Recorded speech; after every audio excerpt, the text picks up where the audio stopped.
Hai semuanya, kali ini pembahasan kita masalah air tanah.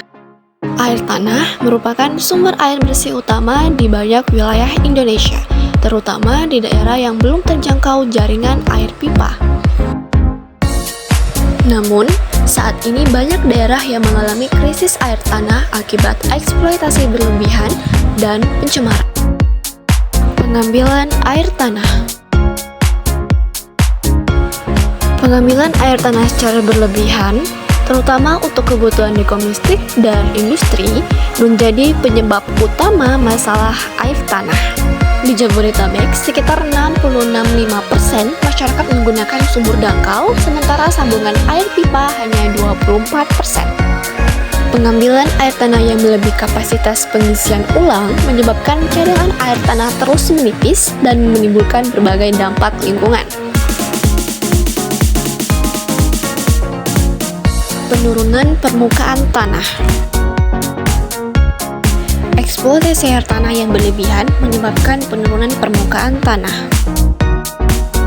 Di Pulau Jawa, permukaan tanah di berbagai wilayah seperti Jakarta, Bandung, Yogyakarta, dan Semarang turun sekitar 5-9 cm per tahun.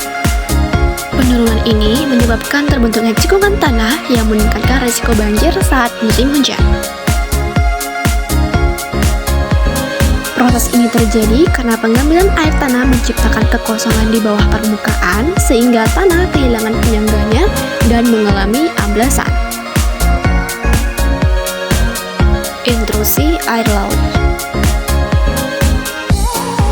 Intrusi air laut adalah masuknya air laut ke dalam akuifer air tanah sehingga air tanah menjadi panyau atau asin. Fenomena ini banyak terjadi di wilayah pesisir, terutama akibat pemompaan air tanah yang berlebihan yang menurunkan muka air tanah dan membuka jalan bagi air laut masuk ke daratan. Selain itu, pembangunan di sekitar pantai dan naiknya permukaan air laut juga memperparah intrusi. Dan tindakan untuk mengatasi masalah air tanah. Konservasi dan pengisian kembali air tanah. Membangun sumur resapan dan biopori untuk meningkatkan infiltrasi air hujan ke dalam tanah.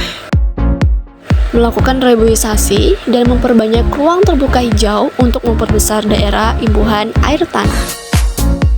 Pembatasan dan pengaturan pengambilan air tanah.